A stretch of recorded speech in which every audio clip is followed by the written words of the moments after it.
बुधवार का दिन सभी देवी देवताओं में सबसे पहले पूजे जाने वाले भगवान गणेश को समर्पित होता है।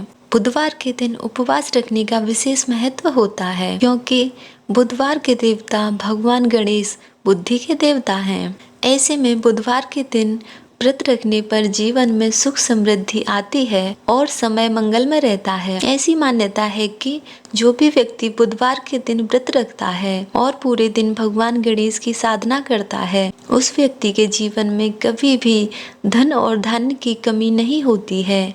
आइए जानते हैं बुधवार की व्रत कथा। बुधवार व्रत की प्रामाणिक पौराणिक कथा। समतापुर नगर में मधुसूदन नामक एक व्यक्ति रहता था। वह बहुत धनवान था। मधुसूदन का विवाह बलरामपुर नगर की सुंदर लड़की संगीता से हुआ था। एक बार मधुसूदन अपनी पत्नी को लेने बुधवार के दिन बलरामपुर गया। मधुसूदन ने पत्नी के माता पिता से संगीता को विदा कराने के लिए कहा। माता पिता बोले, बेटा आज बुधवार है, बुधवार को किसी भी शुभ कार्य के लिए यात्रा नहीं करते। लेकिन मधुसूदन नहीं माना। उसने ऐसी शुभ अशुभ की बातों को न मानने की बात कही। दोनों ने बैलगाड़ी से यात्रा प्रारंभ की। 2 कोस की यात्रा के बाद उसकी गाड़ी का एक पहिया टूट गया। वहां से दोनों ने पैदल ही यात्रा शुरू की। रास्ते में संगीता को प्यास लगी। मधुसूदन उसे एक पेड़ के नीचे बिठाकर जल लेने चला गया। थोड़ी देर बाद जब मधुसूदन कहीं से जल लेकर वापस आया तो वह बुरी तरह से हैरान हो उठा, क्योंकि उसकी पत्नी के पास उसकी ही सकल सूरत का एक दूसरा व्यक्ति बैठा था। संगीता भी मधुसूदन को देखकर हैरान रह गई। वह दोनों में कोई अंतर नहीं कर पाई। मधुसूदन ने उस व्यक्ति से पूछा, तुम कौन हो और मेरी पत्नी के पास क्यों बैठे हो? मधुसूदन की बात सुनकर उस व्यक्ति ने कहा, अरे भाई, यह मेरी पत्नी संगीता है। मैं अपनी पत्नी को ससुराल से विदा कराकर लाया हूँ। लेकिन तुम कौन हो जो मुझसे ऐसा प्रश्न कर रहे हो? मधुसूदन ने कहा, तुम जरूर कोई चोर या ठग हो। यह मेरी पत्नी संगीता है। मैं इसे पेड़ के नीचे बिठाकर जल लेने गया था। इस पर उस व्यक्ति ने कहा, अरे भाई, झूठ तो तुम बोल रहे हो। संगीता को प्यास लगने पर जल लेने तो मैं गया था। मैंने तो जल लाकर अपनी पत्नी को पिला भी दिया है।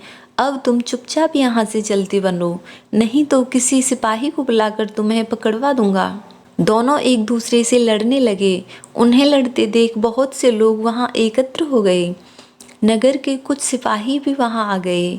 सिपाही उन दोनों को पकड़कर राजा के पास ले गए। सारी कहानी सुनकर राजा भी कोई निर्णय नहीं कर पाया। संगीता भी उन दोनों में से अपने वास्तविक पति को नहीं पहचान पा रही थी। राजा ने दोनों को कारागार में डाल देने के लिए कहा। राजा के फैसले पर असली मधुसूदन भयभीत हो उठा। तभी आकाशवाणी हुई, मधुसूदन, तूने संगीता के माता पिता की बात नहीं मानी और बुधवार के दिन अपनी ससुराल से प्रस्थान किया।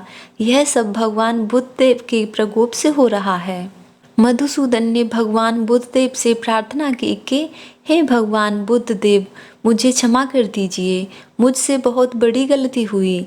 भविष्य में अब कभी बुधवार के दिन यात्रा नहीं करूँगा और सदैव बुधवार को आपका व्रत किया करूँगा। मधुसूदन की प्रार्थना करने से भगवान बुद्धदेव ने उसे क्षमा कर दिया।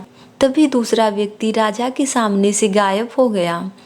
राजा और दूसरे लोग इस चमत्कार को देख हैरान हो गए। भगवान बुद्धदेव की इस अनुकंपा से राजा ने मधुसूदन और उसकी पत्नी को सम्मानपूर्वक विदा किया। कुछ दूर चलने पर रास्ते में उन्हें बैलगाड़ी मिल गई।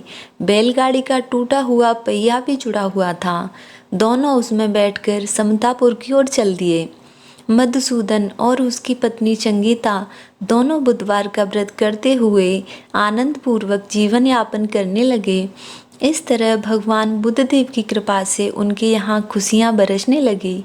इस तरह जो स्त्री पुरुष विधिवत बुधवार का व्रत करके व्रत कथा सुनते हैं, भगवान बुद्धदेव उनके सभी कष्ट दूर करते हैं। तो ये थी बुधवार की कहानी। उम्मीद है आपको हमारी आज की वीडियो पसंद आई होगी। अगर आपको हमारी वीडियो पसंद आई हो तो इसे शेयर ज़रूर करें और इसी तरह के अन्य वीडियो देखने के लिए आप हमारे चैनल धार्मिक वेद से जुड़े रहें। मिलते हैं अगली वीडियो में। राधे राधे।